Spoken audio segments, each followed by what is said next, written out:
Yo, what's going on, Hayes family? So keep in mind, if y'all hear anything in the background, please ignore it. I'm hoping it doesn't pick up, but my girl is showering right now, so y'all might hear some background noise. That being said, let's go and jump into it.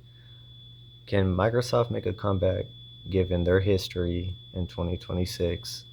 And can they capitalize on the whole situation with Sony? For many of y'all, it's going to be debatable. Some of y'all are going to believe, nope, not a chance. Others going to believe if they did fix a few things, they could really make something happen. That being said, we're going to go over my points, and y'all may agree or disagree, and that's okay. Um, but let's go ahead and start with the first one. So the biggest one is to stay out of politics. Microsoft has been really bad about that. They've been focusing too much on one side, and a lot of companies are guilty with that. I feel like they need to be more neutral. It's smarter business wise.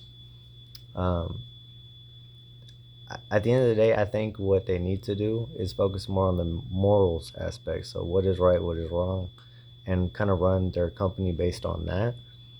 And I feel like they'd be able to maintain a lot more customer loyalty and maybe even get some more sales from that. All right, so the next point, Microsoft has been really bad about not listening to the customers or their fans. I know Sony has been bad about it too, but Microsoft has had a long history of it. I can't really speak too much on Sony because um, I haven't really been a Sony owner other than the PlayStation 2. That being said, uh, if they were to listen to a constructive criticism more, whether it's something as simple as their marketplace, their store, how it's organized or functioned, how their consoles could run better or just be better overall. Games, if there's particular games that customers are not really interested in, don't keep trying to sell them the same slop. You know what I mean? Like, really listen to what the customer says because at the end of the day, they're the whole reason why you're even this big to begin with. All right, so that kind of ties into my next point. Quality should never be something that is sacrificed. I know at the end of the day that can also mean the price goes up, but at the end of the day, if you have a strong history of high quality, customers are going to be willing to pay, especially loyal ones. And I don't feel like there would have been as much backlash if the customers feel like they're getting more for their money. With that said, I know the whole situation where Sony's consoles are going through the roof price wise for their newer ones, especially their external disk drive ones. Xbox is also the same. Uh, that's has to do with corruption and their manufacturers screwing them over to make some money, which they're going through a lawsuit with. So it's a whole mess. At the end of the day, uh, apple doesn't fall far from the tree, and if you surround yourself with the right people or the right companies, you're likely not going to have to worry about situations like this. Uh, so at the end of the day, you can't really be surprised, especially given the history between Sony and Microsoft. Now, we'll give Microsoft credit on the Game Pass. I know it has gotten a lot of backlash. We're not necessarily talking about the pricing. They could do better about that.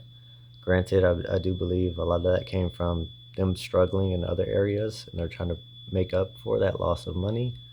But that being said, obviously assuming that they lower the price of the Game Pass to a more reasonable amount, they've done exceptional with the amount of different games that they offer deals for, and in some cases like how much of a discount.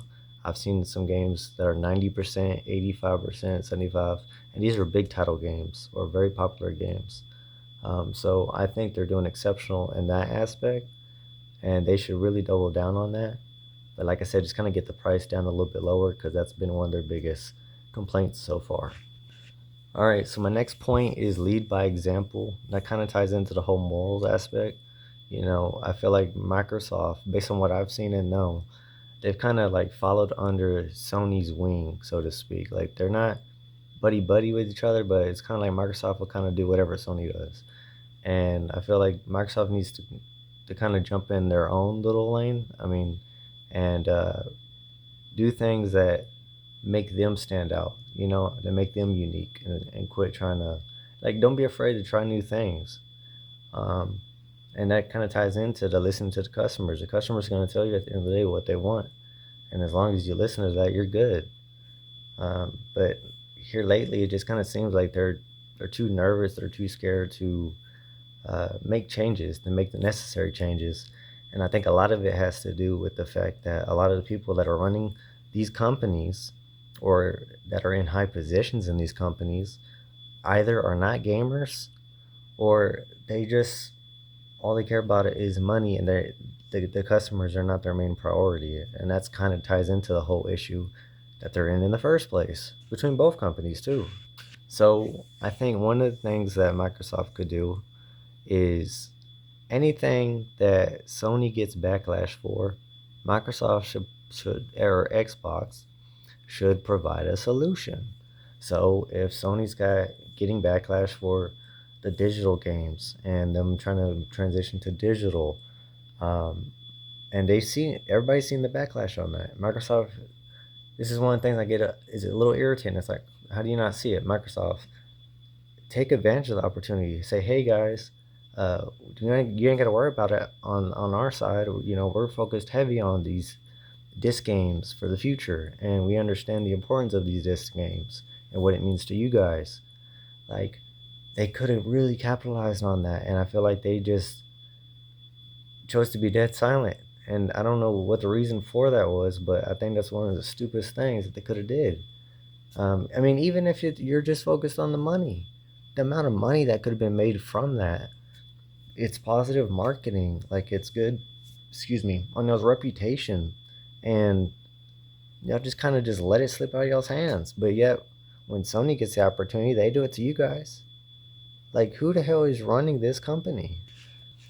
So the next one, Microsoft needs to focus heavily on rewarding their loyal customers, the customers that have been there for a while or have bought a lot of their products and services. They need to find new and inventive ways to reward those loyal customers. You know, it could be anything from major cash events, 50, I'm talking like 50,000 or above, trips, exclusive merchandise that is not easily not easily gotten. Um, Even exclusive consoles. And what I mean by that is not something that's just like some detail, but maybe even performance advantages. And it being really low quantity, so it's rare and it's highly sought after. Events, you know, send your most loyal customers to these exclusive events. Maybe even uh, have a one-on-one with the CEO or with a developer at Xbox, and where they can kind of list their ideas and opinions. Like, these are all different ideas that you could do to help showcase your appreciation to your little customers and to really capitalize on this whole situation altogether. That being said, I feel like these are all the things that Microsoft could have did differently to make a comeback in 2026 and ultimately save their company. Um, Guys, I hope that you guys enjoyed the video. I'm sorry if the audio was a little finicky or if the edits were a little choppy, and or if I seemed a little bit like I was rushing the video.